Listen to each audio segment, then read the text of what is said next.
Hello everyone, Strong Mom here, and today I want to talk about how did I find myself in this situation to begin with. So a little bit about me. I was the salutatorian of my high school. I was an athlete. Um, I went to the Air Force Academy and became an officer in the Air Force. And I separated because I became disabled. I had medical issues. And then after that, I started working in the film industry for a little bit until my medical issues from having been in the military kind of overwhelmed me. And then I ended up in the hospital and had multiple surgeries and almost passed away a couple times.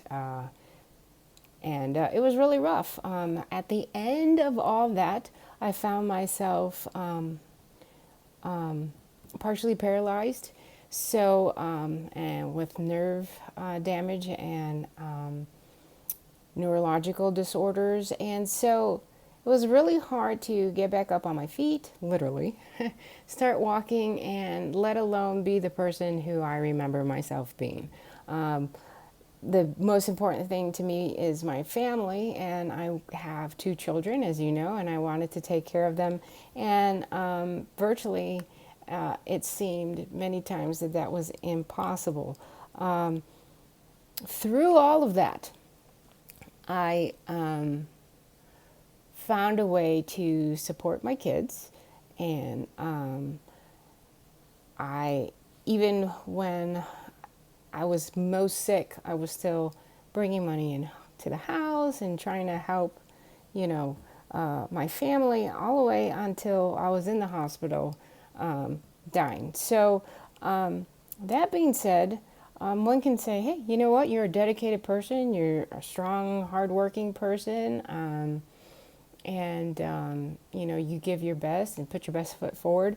And yet, with all of that as my history, I thought I was a nobody because of who I was married to. I let them convince me that I wasn't smart. I let them convince me that I wasn't capable of doing anything, or they were like, why be here? Why be alive? That's pretty harsh. Um, but that's how they made me feel. And those are the kind of conversations that I had with them. And why is it I didn't recognize that that was toxic, that that was hurtful? But in the back of my mind, I just rationalized it.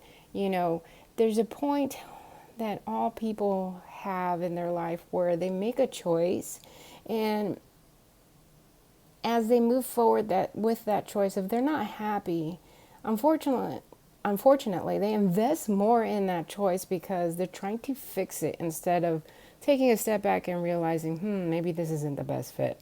And I did that. I just kept trying to fix what I obviously couldn't fix, because when one is married to a narcissist, there's no fixing them or helping them, because it is all about them, and they're not empathetic towards the family at all. So, how does it begin?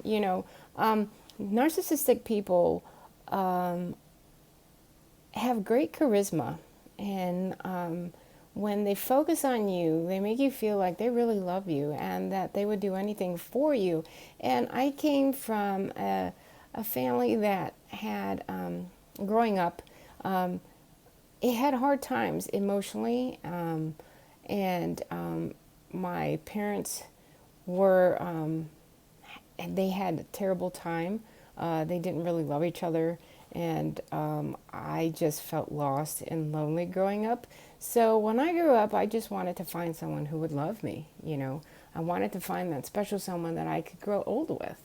Who doesn't want that, right? And so when I found this guy who doted on me heavily, at the time I wasn't trying to be in a relationship or find anyone. It literally swept me off my feet, and I went, wow, you know, maybe with a person like this, I will always be loved, and unfortunately that wasn't the case, so that really hurts my heart, but it's something that it's better for me to realize and move forward than stay in that mix and try to fix it. So with that, I'll get into more detail with the next video.